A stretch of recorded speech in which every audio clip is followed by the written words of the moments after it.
Assalamualaikum warahmatullahi wabarakatuh.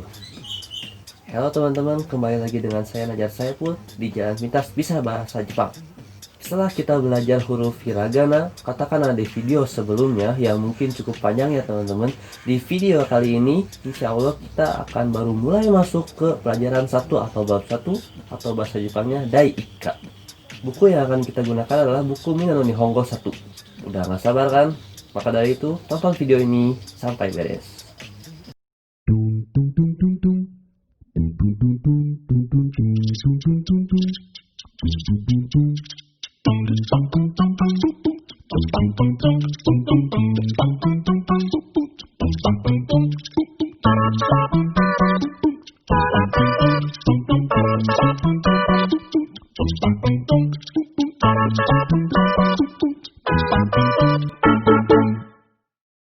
Oke teman-teman, dengan mengucap bismillah, mari kita mulai pelajaran yang pertama ini. Dalam mempelajari sebuah bahasa, semua orang pasti akan sepakat bahwa sebuah kosakata itu merupakan komponen yang terpenting. Maka dari itu, kita akan mulai dari kosakata atau bahasa Jepangnya itu adalah kotoba. Lihat tayangan berikut ini.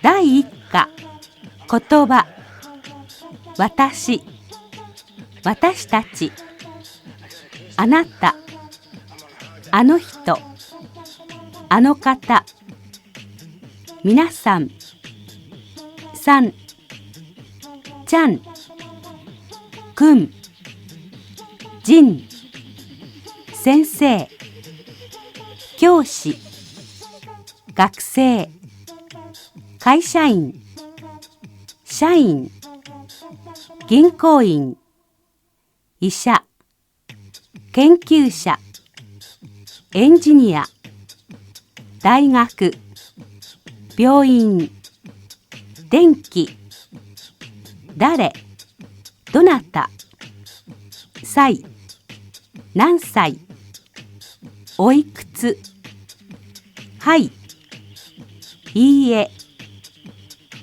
失礼ですが、お名前は？はじめまして。どうぞよろしくお願いします。こちらは、さんです。から来ました。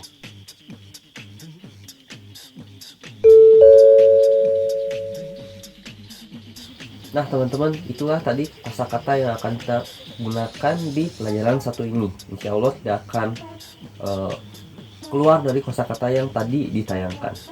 Mungkin sedikit-sedikit yang kita bisa improve dari kosakata yang di luar kosakata yang tadi ditayangkan.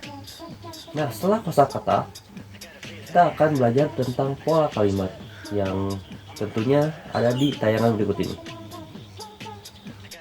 文系、1、私はマイク・ミラーです。2、サントスさんは学生じゃありません。3、ミラーさんは会社員ですか？ 4、サントスさんも会社員です。 Oke teman-teman, tadi adalah tayangan pola kalimat atau bungke ya. Ada 4 mungkin tadi, seperti yang udah kita dengar bersama-sama, 4 pola kalimat yang insya Allah akan kita bahas semuanya. Nah yang pertama kita akan coba membahas secara detail tentang pola kalimat yang pertama ya, nomor 1. Di sini saya sudah tuliskan ada, kalau ini Dai Ikka ya teman-teman dibacanya, yaitu bab ke-1. Terus di sini bungkei hiragananya. Jadi teman-teman juga boleh sambil lihat-lihat untuk belajar sambil lihat pola tabel hiragananya ya, supaya bisa sambil menghafal juga hiragananya. Bungkei atau pola kalimat. Lalu di sini ada huruf hiragana dan ada huruf latinnya. Sengaja saya tulis huruf latinnya supaya memudahkan bagi yang belum total hafal hiragananya ya. Oke, kita lanjut aja ke pola yang pertama. Dibacanya ini adalah watashi wa maiku mira desu.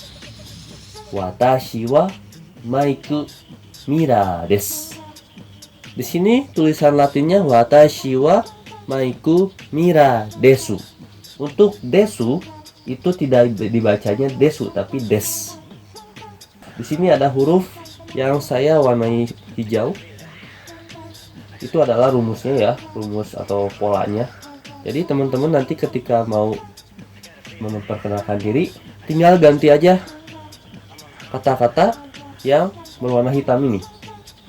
Itu pola kalimatnya. Jadi saya tulis di sini bisa dengan yang akan kita pelajari hari ini, baru kata benda dengan kata benda ya. Jadi kata benda 1 tambahin huruf ini H ya teman-teman. Di sini hurufnya H tapi dibacanya wa.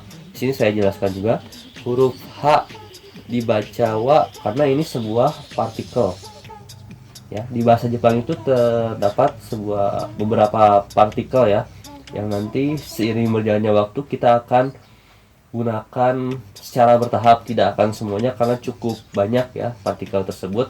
Atau mungkin kalau dalam bahasa Inggris itu termasuk juga to be ya teman-teman, to be, dan ada lagi apa ya, preposisi, apa itu preposisi.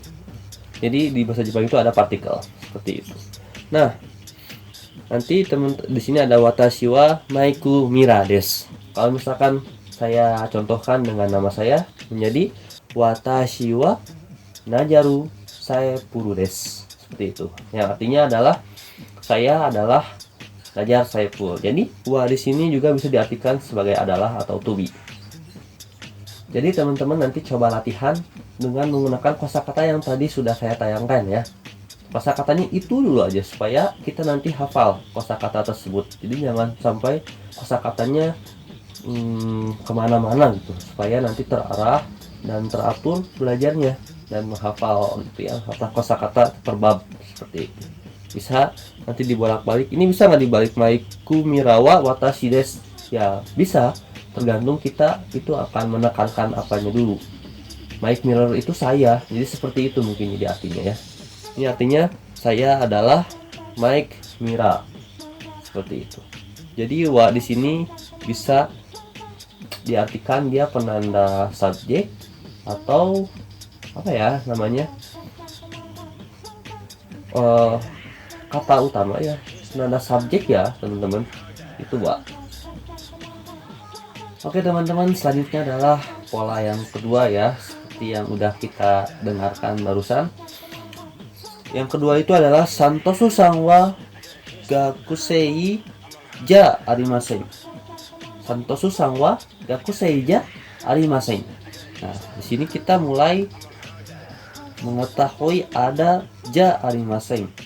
Kalau tadi kan des ya, dia des itu kalimat yang pasti sopan dan positif, maksudnya dia ya positif ya, kalimat positif ya. Nah di sini adalah kalimat negatif ya, maksudnya dia menyanggah perkataan kalimat kata benda ini, dia disanggah. Artinya itu kalau kita artikan santosu sang. Nah di sini juga ada sang ya, kita mulai menggunakan sang. Ketika kita menyebutkan nama orang lain, usahakan gunakanlah sang terlebih dahulu, sehingga orang yang kita sebut itu dengan menggunakan sang dia tidak akan tersinggung karena kita menghormatinya dengan menggunakan sang tersebut ya. Di sini Santosu sang wa Mr. Santos atau Tuan Santos misalkan ya. Mr. Santos, Tuan Santos adalah, kalau enggak itu gakusei, pelajar. Nah, ja arimasen disanggah, pelajarnya yang disanggah. Maka arti yang akan muncul adalah Bapak Santos itu atau Tuan Santos itu bukan seorang pelajar. Ya, Santos Susang, Tuan Santos bukan seorang pelajar. Emang agak ribet ya teman-teman, jadi ke belakang dulu baru ke sini gitu. Kalau misalkan mengartikannya dalam bahasa Jepang itu ya, nggak langsung dari sini pelajar bukan. Jadi bukan gitu artinya ya, tapi bukan Santos Susang itu pelajar bukan seperti itu artinya, yakni Santos Susang wa gakusei ja arimasen itu artinya Mr. Santos itu bukan seorang pelajar atau mahasiswa. Jadi setelah wa ini langsung ke belakang ya ngertiinnya. Yang paling kalimat terakhir langsung ke gakusei ja arimasen. Gakusei ja arimasen atau bukan seorang pelajar. Maka di sini timbul atau muncul sebuah rumusan ya. Titik-titik di sini boleh apapun, boleh pakai wa dulu seperti tadi ya. Titik wa, kasih kata benda, lalu gunakan ja arimaseng ketika kita akan menyanggah. Seperti itu ya teman-teman. Ketika kita akan menyanggah, saya Santos-san, Mr. Santos itu bukan seorang pelajar. Atau misalkan saya, watashi wa gakusei ja arimaseng, saya bukan seorang pelajar. Kayak gitu teman-teman. Atau enggak, watashi wa Roni ja arimaseng, saya bukanlah Roni. Kayak gitu. Watashi wa Najaru des, watashi wa Roni ja arimaseng. Jadi seperti itu, saya adalah Najar, saya bukan Roni. Jadi kalau misalkan teman-teman mau menyanggah suatu kata atau kalimat, gunakanlah ja arimaseng, atau di sini ada dewa arimaseng. Pilih salah satu ya, boleh ja, boleh dewa. Baik teman-teman, selanjutnya adalah pola yang ketiga. Di sini kita mulai masuk ke kalimat tanya ya, interrogatif. Perhatikan, bunyinya adalah Mira-san wa kaishain desu ka? Mira-san wa kaishain desu ka? Di sini ada huruf ka, tapi tidak ada tanda tanya. Namun di dalam bahasa Jepang itu jangan terpatok dengan tanda tanya ya teman-teman. Kalau misalkan ada ka di akhir kalimatnya ya, di akhir katanya itu, kita patok aja untuk sementara itu kalimat tanya ya teman-teman. Jadi jangan nunggu tanda tanya. Kalau ada ka, oh ini tanda tanya nih, kalimat tanya nih, gitu, seperti itu.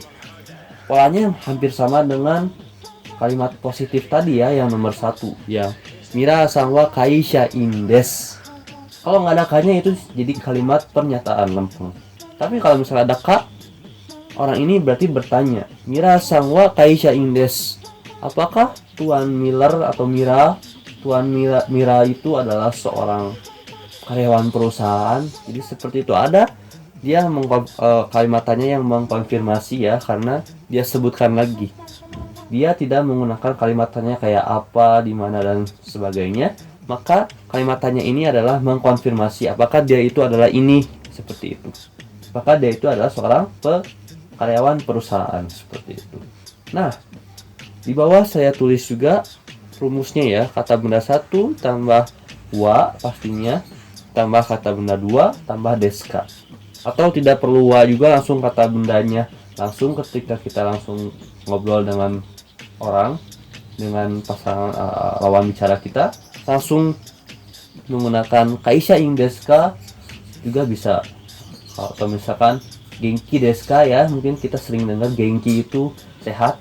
Apakah kamu sehat? O genki desu ka gitu. How are you? Seperti itu juga bisa ya teman-teman. Nah, kemudian setelah ada pertanyaan pasti perlu jawaban dong ya. Nah, bagi orang yang ditanya Mira-san wa kaishain desu ka, atau misalkan kita ditanya tentang seseorang yang lain yaitu Tuan Miller, Tuan Mira, maka kita menjawab dengan dua jawaban pastinya. Ya, membetulkan atas pertanyaan tadi atau menyanggah pertanyaan tadi ya. Maka di sini saya tulis di 3 lagi. Ada hai. Yang pertama adalah hai. Hai itu iya. Nah, berarti kalau misalkan iya pasti selaras dengan pertanyaannya ya. Pertanyaannya itu kaishain desu. Maka ditulis lagi aja. Hai, kaishain desu. Ya, karyawan perusahaan. Seperti itu. Hai kaishain desu. Maka ini hai sama des, dia positif ya. Ketika disanggah iye, berarti kan iye-nya aja udah tidak disanggah, berarti dia tidak atau bukan dari kalimat pertanyaan di atas tadi ya. Maka disanggah dengan pola yang sebelumnya tadi, yang nomor 2. Kalau ini dengan pola yang nomor 1 yang hai, untuk yang tidak iye itu disanggah dengan pola kalimat yang nomor 2 yaitu ja arimaseng. Iye kaishain ja arimaseng. Kata-katanya sama, yang membedakan adalah pola ini, deska atau ja arimaseng. Iye, hai. Kalau hai ya berarti dia selaras dengan pertanyaannya. Kalau iye dia tidak selaras dengan pertanyaannya. Maka dibutuhkan akhirannya des atau ja arimaseng. Oke teman-teman, selanjutnya adalah pola kalimat yang nomor 4 ya, yaitu Santosu-san mo kaishain desu. sini ada mo. Lah kok jadi mo gitu? Yang tadi kita baru belajar wa dan selalu wa. Kenapa sekarang mo? Nah, mo ini juga termasuk bagian dari partikel yang tadi saya sebutkan di awal ya. Ini juga kan hurufnya H menjadi dibaca wa itu karena dia adalah partikel atau to be lah, semacam to be seperti itu. Di sini juga ada mo, itu juga termasuk to be ya. Yang artinya mo di sini itu artinya juga. Bahasa Inggrisnya itu mungkin TOO to ya. Misalkan di sini artinya Santosu sang mo kaisha indes, yang artinya itu Mr. Santos juga adalah seorang karyawan perusahaan. Berarti kalau juga dia itu pasti berhubungan dengan kalimat sebelumnya, atau lagi ngobrolin apa pasti dia berhubungan dengan itu. Misalkan ini ya, makanya saya tulis lagi kalimat pembantunya di atas, yaitu tadi Mira-san wa kaisha indes. Maka dari itu, karena nanti yang akan diucapkannya itu sama, wa-nya itu diganti dengan mo karena sama, yang artinya juga. Jadi namanya aja yang beda tuh ya, Santosu sang mo kaisha indes. Maka teman-teman, jadi teman-teman kalau misalkan mau mengatakan sesuatu yang sama dengan kalimat sebelumnya, tinggal ganti dari wa itu menjadi mo. Lebih tepatnya diganti dengan mo karena juga. Misalkan di satu kelas ada yang namanya Bobby, 2 orang ya. Watashi wa Bobby desu misalkan. Lalu orang yang namanya Bobby juga datang lagi. Watashi mo Bobby desu. Saya juga Bobby gitu. Makanya ada 2 Bobby di kelas, seperti itulah ya. Ada yang sama seperti itu. Itu misalkan watashi wa otoko desu misalkan ya. Saya adalah laki-laki. Kemudian orang lain juga yang merasa laki-laki lagi, dia pasti bilang watashi mo otoko desu. Seperti itu teman-teman. Di sini ada wa sama mo yang artinya juga. Maka di sini ada rumus, maaf. Kata benda 1 ditambah mo, bukan lagi wa, tambah kata benda 2 tambah des. Timbul sebuah pertanyaan, bagaimana kalau misalkan dia bukan des, atau dia mungkin Mira sang wa kaisha in ja arimasen, seperti yang tadi kita udah bahas ya di pola kalimat yang sanggahan. Gimana kalimatnya ketika Mira sang wa kaisha in ja arimasen, terus kita juga sama bahwa kita itu bukan karyawan perusahaan. Sama aja teman-teman, tinggal ganti wa-nya menjadi mo. Jadi Mira sang mo kaisha in ja arimasen, seperti itu. Jadi mo di sini seperti yang tadi saya bilang berhubungan dengan kalimat sebelumnya atau topik yang sedang dibicarakan ya teman-teman. Hanya kalau misalkan dia akhirnya negatif dan kita sama mau negatif juga menegasikan kata tersebut, tetap ininya mo ya, ganti dengan mo kalau misalkan sama-sama sependapat seperti itu. Oke teman-teman, dengan adanya tayangan tadi berarti berakhirlah sudah kita dalam pembelajaran bahasa Jepang di bab 1 ini ya. Tapi bab 1 belum beres, nanti di pertemuan berikutnya ada perluasan lagi tentang bab 1 ya teman-teman. Nah, latihannya jangan lupa dikerjakan, dicoba latihan di rumah, atau misalkan kurang dengan latihannya silahkan teman-teman gunakan kosakata yang tadi kan cukup banyak ya, silahkan ubah-ubah, tinggal masukkan katanya ke pola kalimat yang tadi. Dengan banyak latihan nanti kita akan jadi semakin mahir gitu. Apalagi kalau misalnya kita punya partner, saling praktekkan obrolannya gitu kan, terus nanti play lagi ya tentang cara pelafalannya dalam bahasa Jepang itu, kosakata ini tuh gimana sih pelafalannya gitu. Jadi itu ya teman-teman. Terus tadi juga saya ada yang lupa saya sebutkan, untuk huruf eng dalam bahasa Jepang itu rata-rata bukan n dibacanya tapi eng ya teman-teman. Ketika dia rata-rata dibilangnya eng, kecuali n ketemu p sama b itu jadi m, kayak kombangwa bukan jadi kongbangwa ya. Yang pertama kom, yang keduanya baeng, nah n kan jadi eng, kombangwa. Jadi seperti itu teman-teman. Pelafalannya juga diperhatikan dan sering latihan, insya Allah nanti bisa sedikit-sedikit saja teman-teman ya.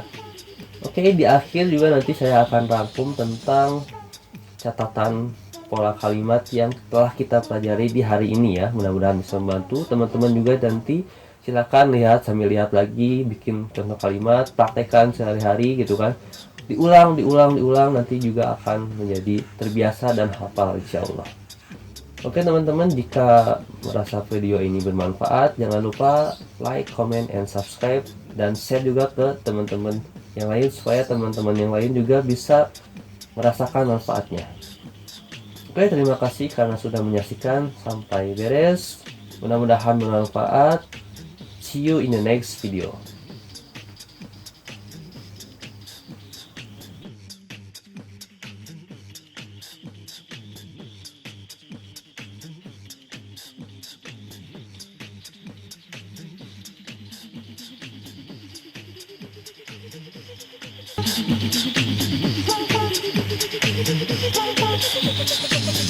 Thank you.